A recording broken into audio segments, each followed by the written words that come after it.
Welcome to the podcast of the impossible. I'm Peter Wood, and today I'm chatting with one of the guys behind Pose Magic in Baltimore, Maryland. It is, with me today, Adam Stone. Adam, I want to hear about, I know a little bit about the beginnings of Pose Magic, but I'm curious about sort of how you got involved initially, and then what that is looking like for you now, now that we're on the other end of a global pandemic. So tell me about Pose Magic. Yes. So they started off in 2019. They held auditions, and I found out about them from Howard at the Magic Warehouse. And it was, downtown Lord Baltimore Hotel. And so I went down and I prepped for what I would do, and I really wanted to do a stage show. That was my my goal, my personal goal going in. But I was definitely not ready for it at the time, and so they had me just do strolling magic, and so I would go down and do like strolling magic in the lobby on Thursdays, and then help out with shows. And then, then 2020 hit. I was supposed to have my first stage show at Pose, and the week everything closed down, that was my week on. That was going to be my first show. So, no. Yes. Yes. And then later on, they had me do a virtual show there, which I know a few episodes we talked about virtual shows. I still don't count it as a show. Like, I perform for Pose, but I don't count it as it. And I should, but I don't, because I'm in my basement, and that's garbage. But so then the Lord Baltimore Hotel was converted into a COVID. They took on COVID patients, and which a lot of hotels around Baltimore did that. It was for families or for people that lived with others. If they got COVID and they didn't have another place to go, and they didn't want to infect their whole family, through University of Maryland medical systems, they brought in those people to there. They would stay 14 days till they were better, and then put them back. And the hotel's been thoroughly cleaned since, just in case anybody is worried about that. And it's not like a residual whatever. But so then while that was happening, they helped us get connected with another hotel that was a Holiday Inn Radisson mix somehow. And so we started doing shows there, and that was really good. And then that hotel went bankrupt. And so we were booted out of there. And then now we're back at the Lord Baltimore Hotel. We just started back off in September. Awesome. Yes, but back up and running, and it is good. And it's most Saturdays, every Saturday? How does that? I know you're not there every day, but. No, it's every Saturday. They're bringing in people that have been on like Fool Us and Masters of Illusion and America's Got Talent, and people from all over, especially Baltimore locals as well. But it's definitely magicians you would want to see. They advertise as world-class magicians, and they're definitely filling that bill. So, No, that's exciting. They do ghost tours as well, and it's October when we're recording this. And it is definitely, hotel definitely has a spooky vibe to it. I've done several events there, and it would lend itself really well to a ghost tour. I'm glad that that's happening, you know. And my last show, I had a ghost thing happen there, for real. And the audience all thought it was part of the show, and it was not. It was like, wow, how'd you do that? And it's like, we didn't do that. And it's like, oh yeah, all right, whatever. So I wanted to do something like a spooky type thing, because it's Pose Magic. And so the one of the main ghosts of the hotel that the staff talks about the most, her name is Molly, and she's a little girl, and she's been seen by hotel guests and staff all over, and she causes all kinds of problems Mhm. like all the time. And so I thought it would be funny to bring some of her personal effects in and do a trick with that. So I bring in this box of like her stuff, and I introduce it to the audience, and I was going to have an audience member hold it. So I pick it up and I start walking it towards, I was going to give it to somebody in the audience. And as I do, the lights just above my head started to flicker. And it's on video. Like we have Amazing. evidence of this.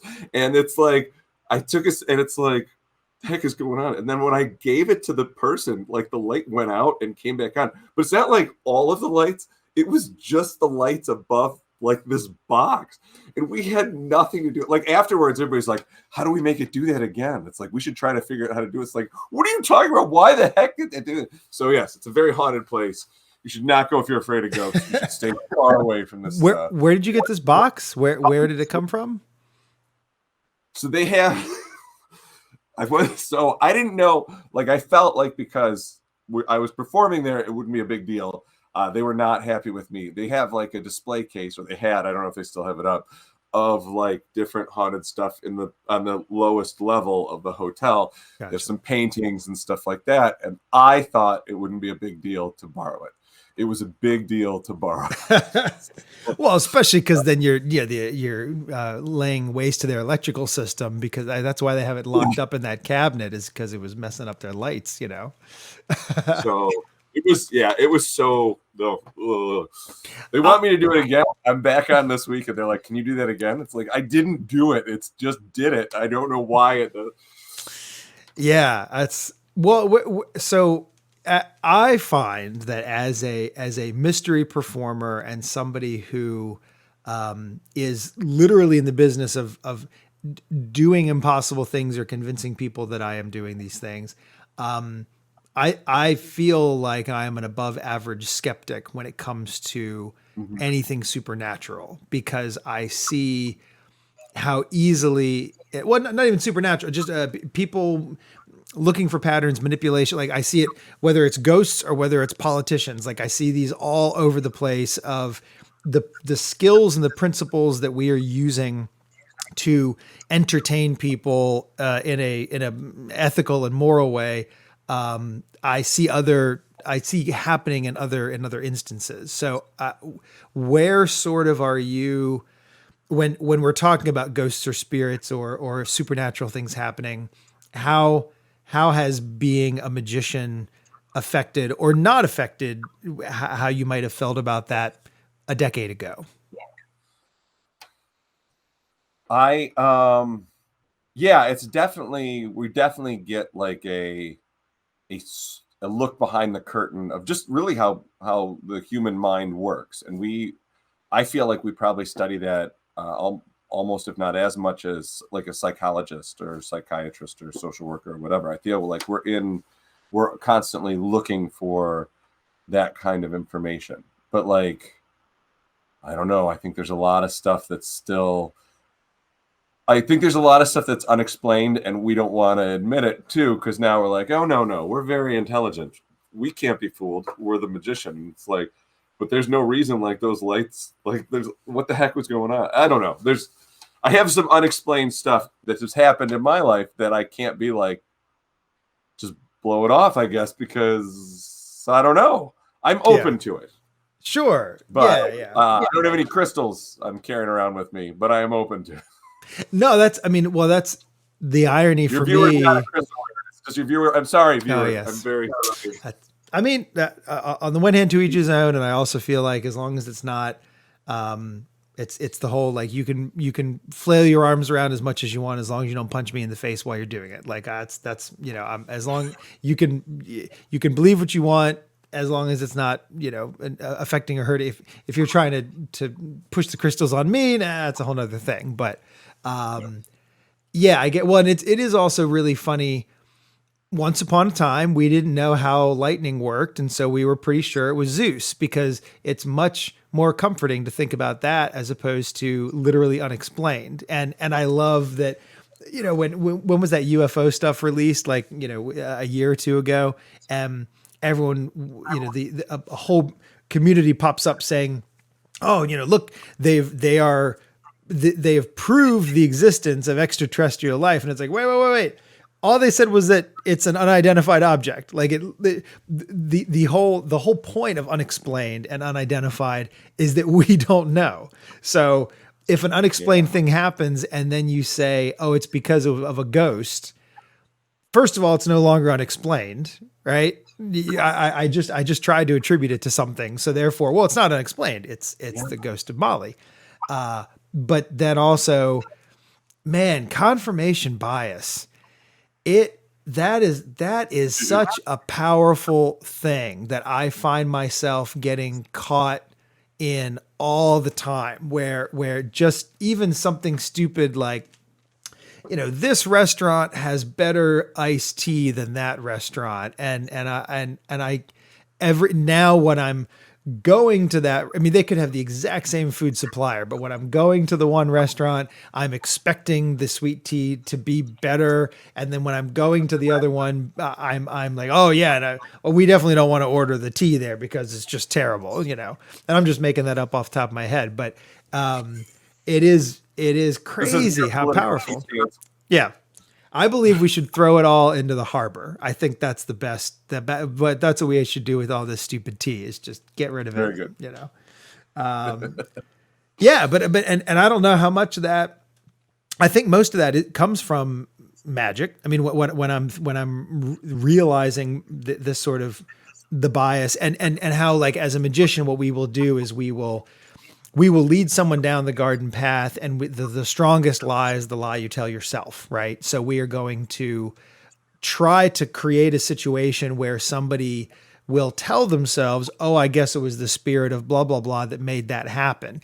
And even if we don't have to say it overtly, that's sort of the theatrical conceit that we're trying to convey, Yeah, but that's true. it's powerful.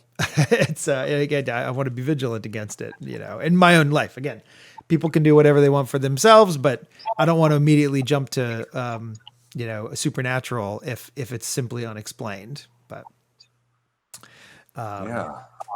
but it's regardless, even if there's no hauntings there, boy, is it a cool venue. The Lord Baltimore Hotel. It is. And what a great, it's definitely is a good like classy night out kind of a thing. And I love that it sort of is a comedy club of magic in terms of we have friends who and we've also been to shows where somebody is set up every weekend doing their show.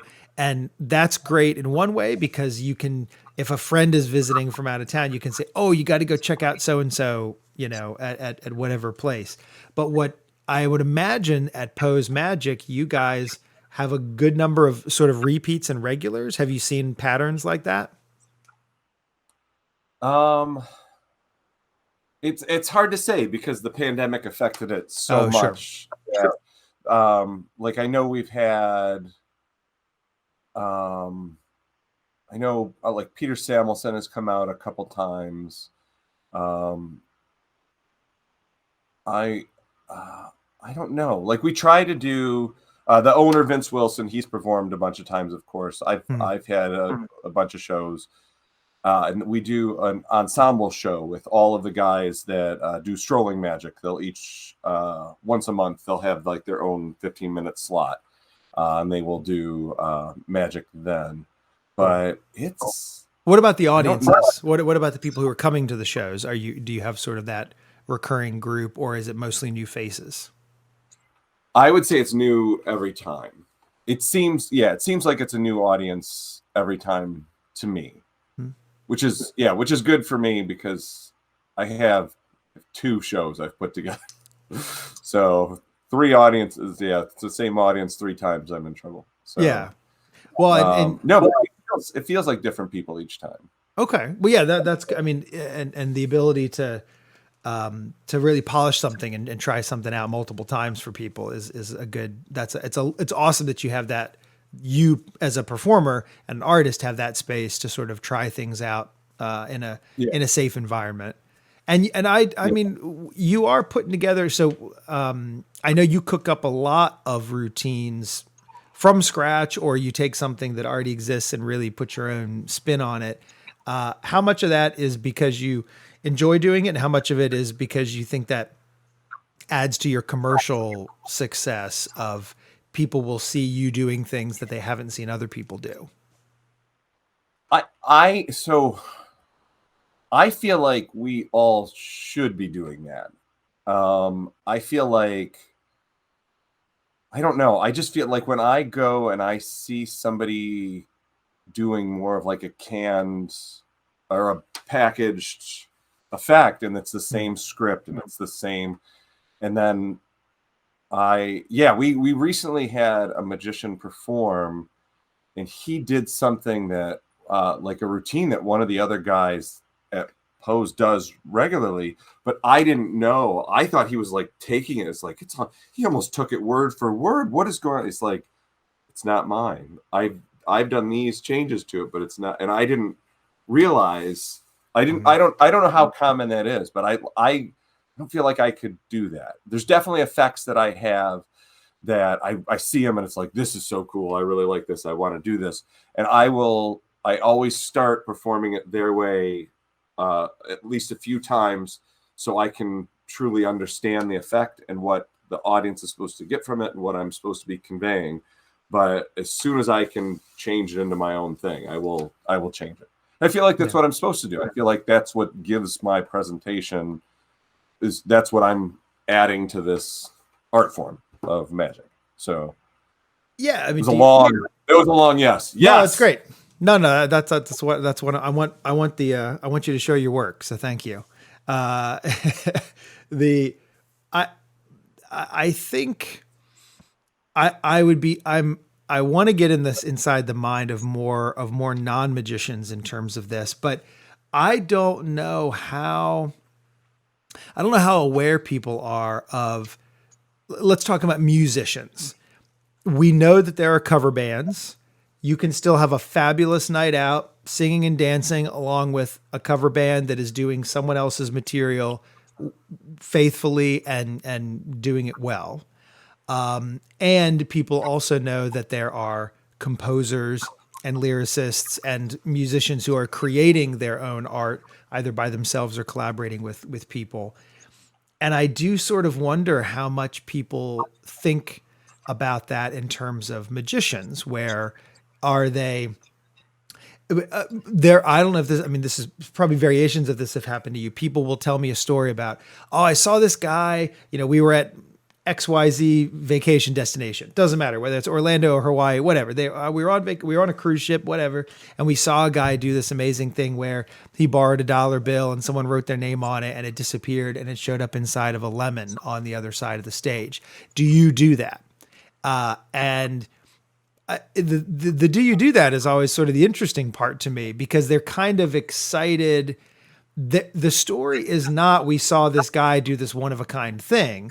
The story is we saw this classic song that we had not heard before. Do Yeah. you also perform that classic song? And so like I feel like it's probably a double-edged sword where on the one hand people assume that all magicians are doing the same 10 tricks over and over again, and I'm sure part of that is because we've done it to ourselves, right? But Yeah. I don't know if people think about someone at the Adam Stone level being creative. I think they take it for granted that Copperfield and Penn and Teller are doing that, but I don't know if they're thinking about a weekend warrior who's, doing a variety of different shows in a certain local area, also creating stuff.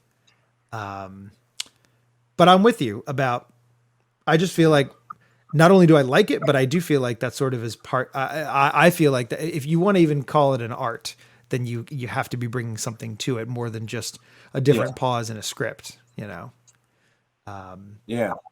And how often do you come up with the idea first versus do you see something on a shelf or in a book and you sort of work back, you build on that method, whatever the secret is? Um, it's more, it's most often it's um I will see something that I know people would like to see.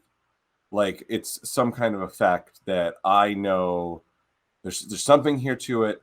People are really gonna enjoy watching this. This is definitely like an impossible uh thing that they're really gonna enjoy. And what can be my take on it? When I do my own stuff, I'm more thinking of like, what is this one moment, or what are these particular moments in the effect that I can give the audience? Like, what's this spot where it's going to be like this big surprise or this big whatever that they won't see coming that will just like floor them. And so when I have that, it's like, oh, I want to have that spectacle, that thing. How can I put that? Now, this is the thing. What am I going to put around this thing to make it so that I can justify that I'm doing this? Yeah. So, No, yeah, I think Teller talks about how all performing art is just giving people the excuse to look at another human for a longer than usual period of time. So whether you're singing or whether you're acting or whether you're doing magic or whether you're painting or juggling, it is fascinating how much of it is just we're going to go watch a person do a show, and sort of back to our earlier chats of is this magic or not? Like, well, it kind of I think the main, as long as people aren't, as long as your brochure matches the product or over delivers. I think if you, we talked on an earlier chat about Derek Delgadio's show In and of Itself in New York, and whether it's a magic show or not. And definitely it was not advertised as a magic show because there were, what, 5 magical things that happened in the show. But among magicians, we sort of put it in that category of some impossible things happen. But that's also true for a lot of Broadway and off Broadway shows. it's So true. yeah, I think it's just sort of. Yeah, the Harry Potter and the Cursed Child. Mm, Um, did you see that? I did. Yeah, yeah, I mean, there's some magic in there that's like, oh my gosh! yeah, Like when they're going into the ministry through the phone booth, and there's just a cloak starts spinning around, and it's like, oh. yeah. So yeah, Yeah, all in very service to cool. the story. Well, I think that's what's into. But we don't have a story. I mean, we have a story, but we have each sort of thing that we're doing has its own mini story, and that's both good and bad. I feel because that gives us a lot of creative license to cook up whatever tale we want.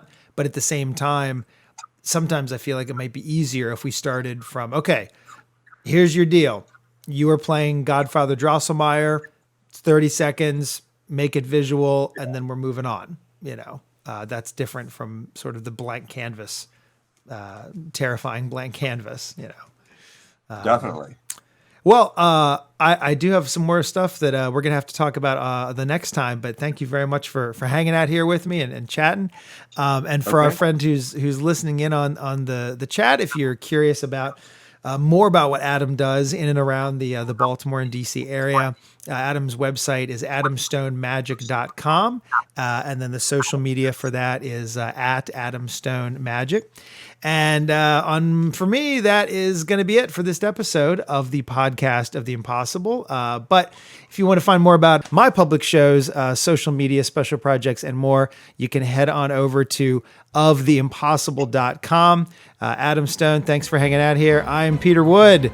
We'll see y'all next time.